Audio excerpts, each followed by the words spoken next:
അമലില്ല, നിസ്കാരമില്ല, ഒന്നുമില്ല. പിന്നെ ആകെ കൂടി ഉള്ളത് എന്തെങ്കിലും 5 വക്കത്ത് എങ്ങനെയെങ്കിലും അഡ്ജസ്റ്റ് ബാക്കി കൊണ്ട് നിസ്കരിച്ചെങ്കിൽ അതെങ്കിലും ഉണ്ട്. അതുപോലെ നമ്മൾ കളഞ്ഞു കുടിക്കും. നിസ്കാരം കഴിഞ്ഞിട്ടുള്ള ഈ വർത്തമാനം, റോഡിൽ ഇറങ്ങിയിട്ടുള്ള ഈ വർത്തമാനം, ഏതെങ്കിലും ഒരു പോസ്റ്റ് മറിച്ചിട്ട് അതിന്റെ മുകളിൽ കരുന്നിട്ടുള്ള ഈ വർത്തമാനം, സഹോദരിമാര് ഇശാ മഗ്‌രിബിന്റെ ഇടയിൽ അല്ലെങ്കിൽ മഗ്‌രിബിന് തൊട്ട് മുമ്പ് തൊട്ട അയൽവക്കത്തെ വീട്ടിന്റെ മതിലിന്റെ വക്കത്ത് വന്നിരുന്നുകൊണ്ടുള്ള ഈ വർത്തമാനം, ഇതൊക്കെ നമ്മുടെ അമല് പൊളിക്കുന്നതാണ്. വളരെ ശ്രദ്ധിക്കണം. അന്യനെ കുറിച്ച് പറയുമ്പോഴേ പ്രശ്നമുള്ളൂ, അല്ലാതെ വീട്ടിലെ വിശേഷം ചോദിക്കുന്നതുകൊണ്ട് നല്ലത് തന്നെയാണ്. അയൽവക്ക ബന്ധം വേണ്ടെന്നല്ല ഈ പറയുന്നത്, വേണം. പക്ഷെ അത് ദീനിയായ രീതിയിൽ കൊണ്ടുവരണം. അല്ലാതെ അവൾ അങ്ങനെയാണ് കേട്ടോ, അവൾ ഇങ്ങനെയാണ്, മറ്റവൾ അങ്ങനെയാണ് എന്ന് പറഞ്ഞുകൊണ്ടുള്ള വർത്തമാനം ശ്രദ്ധിക്കണം. അള്ളാഹു നമ്മളെ കാത്തിരക്ഷിക്കട്ടെ. ഖാല റസൂലുള്ളാഹി സ്വല്ലല്ലാഹു അലൈഹി വസല്ലം, അല്ലാഹുവിന്റെ റസൂൽ ഓർമ്മപ്പെടുത്തുകയാണ്, പ്രവാചകർ പറയുകയാണ്, ലൈലത്തുൻ നസ്രിയ ബില സമാ, കത്തിച്ചൊലിക്കുന്നതാകുന്ന നരകത്തിൽ എന്നെ ആകാശരോഹണം നടത്തിയതാകുന്ന സമയത്ത് ഞാൻ കണ്ടതാണ്.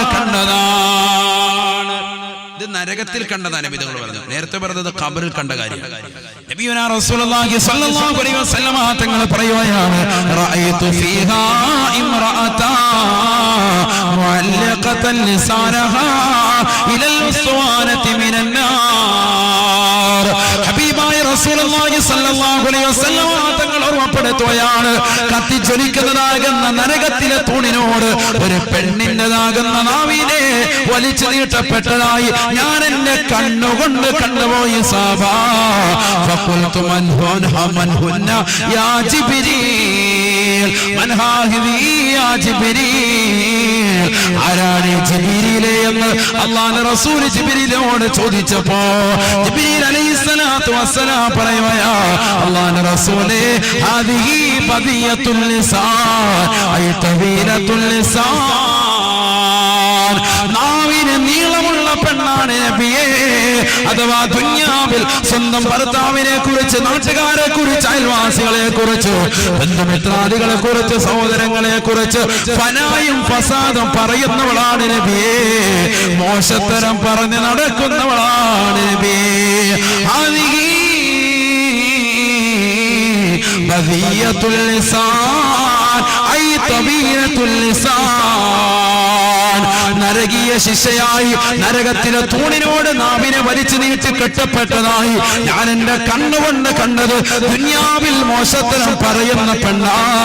അവൾ ഭർത്താവിനെ കുറിച്ചാകട്ടെ, ഉപ്പയെ കുറിച്ചാകട്ടെ, ഭർത്താവിന്റെ ഉമ്മയെ കുറിച്ചാകട്ടെ, സഹോദരങ്ങളെ കുറിച്ചാകട്ടെ, നാട്ടുകാരെ കുറിച്ചാകട്ടെ, വീട്ടുകാരെ കുറിച്ചാകട്ടെ, ആരെ കുറിച്ച് മോശത്തരം പറഞ്ഞാലും നിന്റെ നാവ് നാളെ മഹ്ശറയിലല്ല, അല്ലാഹുവിന്റെ കോടതി കഴിഞ്ഞ് നരകീയ ശിക്ഷയിലേക്ക് നിന്നെ കൊണ്ടുവരുമ്പോ കത്തിച്ചൊലിക്കുന്നതാകുന്ന നരകത്തിന്റെ തൂണിനോട് നിന്നെ നാവ് വലിച്ചു നീട്ടി കെട്ടപ്പെടുമേ എന്ന് ഹബീബായ റസൂലുള്ളാഹി സ്വല്ലല്ലാഹു അലൈഹി വസല്ലം. അല്ലാഹു കാത്തിരക്ഷിക്കട്ടെ, അല്ലാഹു കാത്തിരക്ഷിക്കട്ടെ. എന്ത് ശ്രദ്ധിക്കണം? നാവ് ശ്രദ്ധിക്കണം. ഹബീബായ റസൂലുള്ളാഹി സ്വല്ലല്ലാഹു അലൈഹി വസല്ലം തങ്ങൾ പറഞ്ഞ മൂന്നാമത്തെ അത്ഭുതം ഏതെന്നറിയുമോ? മറർനാ ബിഖൗമിൻ, ആരുടെ മണ്ണിന്റെ ഇരുട്ടറയിലുള്ളതാകുന്ന സംഭവമാണ്. അല്ലാഹുവിന്റെ റസൂൽ പറയുകയാ, സാദിഖുൽ മസ്ദൂഖല്ലയോ ഹബീബങ്ങൾ, അല്ലാഹുവിന്റെ റസൂൽ സത്യം മാത്രം ലോകത്തിന് വിളംബരം ചെയ്ത വ്യക്തിത്വമല്ലയോ? അഷ്റഫുൽ ഖൽഖായ നബി തങ്ങൾ പറയുകയാ, മറർനാ ബിഖൗം, ഒരു കൂട്ടം ആളുകളെ ഞാൻ കാണുകയാണ്. അവരെങ്ങനെയുള്ളതെന്നറിയുമോ? ബൈന അയാദീഹിം ലഹമുൻ നദീജ് വലഹമുൻ ആഖറു ഖബീസ്. സഹാബാ അവര് ഖബറിലതാ മോശപ്പെട്ടതാകുന്ന മാംസവും സുഭിക്ഷമായ നല്ല വേവിച്ച ആഹാരവും അവരുടെ മുന്നിൽ 2 പ്ലേറ്റ് മുഖേന വെച്ചിരിക്കുകയാണ്. ബൈന അയാദീഹിം ലഹ്മുൻ നദീജ് വആഖറു ലഹ്മുൻ ഖബീസ്. സയ്യിദുനാ റസൂലുള്ളാഹി ഒരു പ്ലേറ്റ് നിറച്ച് നല്ല ബീഫ് അല്ലെങ്കിൽ ഇഷ്ടപ്പെട്ട വിഭവം അതുകൊണ്ട് ഇങ്ങനെ നിറച്ചു വെച്ചിരിക്കുക, ഒരു പ്ലേറ്റ് നിറച്ച് മോശപ്പെട്ട മാംസം കൊണ്ടെന്ന് വെച്ചിരിക്കുക. ഇഷ്ടപ്പെട്ടെന്ന് പറഞ്ഞാൽ വളരെ ദുർഗന്ധമുള്ള മാംസം. ഒരു പ്ലേറ്റോ നല്ല മണം. ചില ബസ്സിലൊക്കെ ഇങ്ങനെ പോയി കഴിയുമ്പോഴത്തേക്കും കടയിൽ നിന്ന് ഇങ്ങനെ അടിക്കുന്ന മണം കഴിഞ്ഞാൽ ഒന്നും അവിടെ നിന്ന് ചവിട്ടാൻ തോന്നും അല്ലേ? ഒന്ന് ഇറങ്ങിയിട്ട് 2 ഒറോട്ടി കടിച്ചോണ്ട് പോയാൽ 2 പത്തിരി അടിച്ചാൽ 2 പത്തലടിച്ചാൽ കൊള്ളാൻ തോന്നും. ആ സൈസ് മണം ഉണ്ടാവും. വൈകിട്ട് ഇശാമഗ്‌രിബിനടിയിലൊക്കെ ഒന്ന് പോയി നോക്കാം, ചട്ടഞ്ചാലങ്ങാടിയിലൊക്കെ പോയാൽ ആ മിനലിൽ നിന്നൊക്കെ വരുന്ന മണം അല്ലേ? മിനലിന് അങ്ങനെ മണം ഇല്ലേ? ഉണ്ടായിക്കോട്ടെ. ആ മണം ഇങ്ങനെ വന്നു കഴിഞ്ഞാൽ നമുക്ക് അന്ന് കയറി ഒന്ന് കഴിച്ചാലെന്താ എന്ന് നമ്മൾ ചിന്തിച്ചു. എന്നതുപോലെ ഇവന്റെ മുന്നിൽ കൊണ്ടുവന്ന് വെച്ചിരിക്കുക, ഖബറിലാണ് മുന്നിൽ കൊണ്ടുവന്ന് നല്ല ഫുഡ്, തൊട്ടിപ്പുറത്ത് മോശപ്പെട്ട ഏറ്റവും ദുർഗന്ധമുള്ള ഹബീബായ റസൂലുള്ളാഹി സ്വല്ലല്ലാഹു അലൈഹി വസല്ലമ തങ്ങൾ പറയുകയാണ്, മോശപ്പെട്ട ഫുഡ് എടുത്തുകൊണ്ട്, മോശപ്പെട്ട മാംസം എടുത്തുകൊണ്ട് സബാനിയാക്കളാകുന്ന ശിക്ഷയുടെ മലക്കുകൾ അവനോട് തിന്നാൻ വേണ്ടി നിർബന്ധിക്കുകയാണ്. കഴിക്കാത്തതാകുന്ന സഹോദരന്റെ വായ തുറന്നു പിടിച്ചുകൊണ്ട് വായിലേക്ക് നിർബന്ധിച്ചുകൊണ്ട് തീറ്റിക്കുകയാ. ഞങ്ങൾ ഖബറിൽ കണ്ട ശിക്ഷയാണിതെന്ന് ഹബീബായ റസൂലുള്ളാഹി അല്ലാഹുവിന്റെ റസൂൽ പറയുകയാണ്. ഉടനെ തന്നെ സഹാബാ, ഞാൻ ബഹുമാനപ്പെട്ട ജിബ്രീലിനോട് ചോദിച്ചു പോയി, മൻ ഹൗലായി യാ ജിബ്രീൽ, ആരാണ് ജിബ്രീലേ കൂട്ടരെന്ന് ചോദിച്ചപ്പോ ജിബ്രീൽ അലൈഹിസ്സലാത്തു വസ്സലാം എന്നോട് പറഞ്ഞ മറുപടി, ലഹും ഇംറാത്തുൻ ഹലാൽ വതറകൂഹുന്ന ഇലാ സാദിയാ.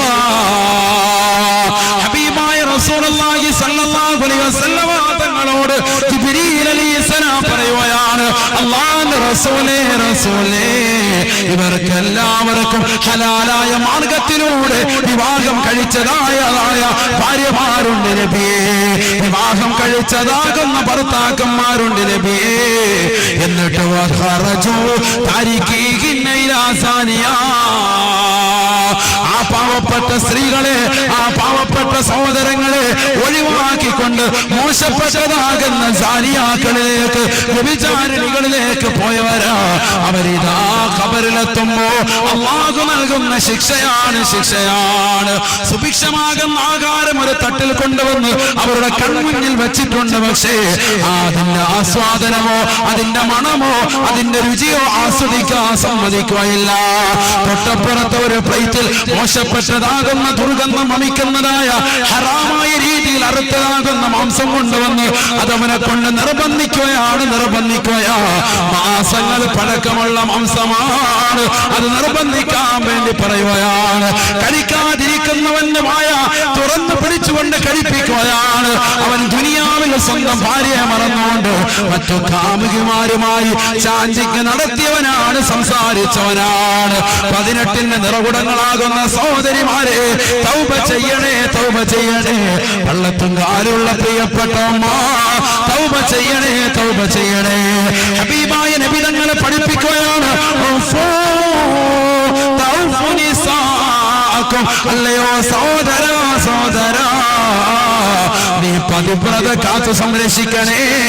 എന്നാൽ നിന്റെ ഭാര്യ അവളും പതിവ്രത കാത്തു സംരക്ഷിക്കുന്നവളാകുമെന്ന് ഹബീബായ റസൂലുള്ളാഹി.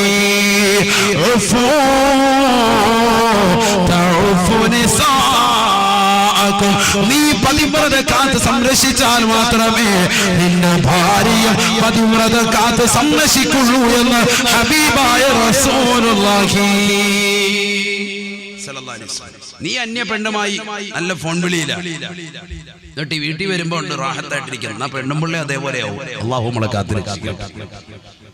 ആരുടെ വർത്താനാണ്? അല്ലാഹുവിന്റെ റസൂൽ. മഫ്ഹൂം മുഖാലഫ പഠിക്കണം നമ്മൾ. താജുദ്ദീൻ സുബിക്കി റഹിമഹുല്ലാഹ് ജംഉൽ ജമാമിൽ രേഖപ്പെടുത്തുകയാണ്. അല്ലാഹു നമുക്ക് തൗഫീഖ് നൽകട്ടെ. എന്തായി പറഞ്ഞത്? ഉഫു തഉഫു നിസാകും, നിങ്ങൾ പതിവ്രത കാത്ത് സംരക്ഷിച്ചാൽ നിങ്ങളുടെ ഭാര്യയും പതിവ്രത കാത്ത് സംരക്ഷിക്കും. നിങ്ങൾ നാട്ടിലുള്ള മുഴുവൻ സിനിമയും കണ്ട് സീരിയലും കണ്ട് സണ്ണി ലിയോനെയും കണ്ട് ഇങ്ങനെ റോഡിൽ കൂടെ ഒക്കെ കറങ്ങി നടന്നിട്ട് അവസാനം വീട്ടിൽ വരിക, എന്നിട്ട് പെണ്ണുമ്പോൾ റാഹത്താകണമെന്ന് പറഞ്ഞാൽ നടക്കൂല. പെണ്ണുമ്പോൾ അപ്പോഴും എന്തുണ്ടാവും? അതുവരെ ഉള്ള പോൺസാറിനെയൊക്കെ കണ്ട് റാഹത്തായിട്ട് നല്ല നമസ്കാരമൊക്കെ നിർവഹിച്ച് നിന്നെ കാത്തിരിപ്പുണ്ടാവും. വിളിക്കേണ്ടവരെല്ലാം വിളിച്ച് എല്ലാം കഴിഞ്ഞിട്ടുണ്ടാവും. അവക്കും അറിയാം ഡിലീറ്റ് ചെയ്യാനൊക്കെ എല്ലാം കേട്ടോ. അവക്കും അറിയാം ഈ സീക്രട്ട് കോഡും ഒക്കെ ഇട്ട് വെക്കാം. നീ മനസ്സിലാക്കി നിനക്ക് മാത്രമല്ലേ പാറ്റേൺ ഒക്കെ കൈയിട്ട് വരയ്ക്കും. അവളും പഠിച്ചിട്ടുണ്ട്. അതുകൊണ്ട് നിന്നേക്കാൾ വലിയ പിഴക്കുന്നവളാകും നിന്റെ ഭാര്യ ഹബീബ് റസൂലുള്ളാഹി. അതുകൊണ്ട് നീ സൂക്ഷിക്കുന്ന നിന്റെ പതിവ്രതത്തെ, എന്നാൽ നിന്റെ ഭാര്യ അവളുടെ പതിവ്രതത്തെ കാത്തു സംരക്ഷിക്കും. സയ്യിദുനാ റസൂലുള്ളാഹി. അള്ളാഹു നമുക്ക് തൗഫീഖ് നൽകട്ടെ. ചെറുപ്പക്കാർക്ക് ഒരു ധാരണയാണ്, വിവാഹപ്രായം എടുത്തുമ്പോൾ പള്ളി വരിക, ഭയങ്കര നിസ്കാരം, വെള്ളത്തുംകാലം പള്ളിയിൽ നിന്ന് ഇറങ്ങുന്നില്ല, ഇത്തിക്കാഫിന് നിയ്യത്ത് വെച്ചിരിക്കാൻ, ഇത്തിക്കാഫ ബിഹാദൽ മസ്ജിദ് ഇല്ലായിട്ടാണ് പഠിച്ചവൻ ഇവിടെ ഇരിക്കുക. എന്താ കാര്യം? എങ്ങനെയെങ്കിലും ഒന്ന് പെണ്ണ് കെട്ടി റാഹത്തായിട്ട് വരണം, അതിന് പള്ളിയിലെ മൂല്യാര സർട്ടിഫിക്കറ്റ് കിട്ടണം, ഉസ്താദ് പറയണം ആള് കുഴപ്പമില്ല എന്ന് പറയണം, അതിന് എപ്പോഴും പള്ളിയിൽ തന്നെ. നിസ്കാരം കഴിഞ്ഞ് കല്യാണമൊക്കെ കഴിഞ്ഞ് കഴിഞ്ഞാൽ പിന്നെ അവനെ പള്ളിയിലോട്ട് കാണലേ ഇല്ല.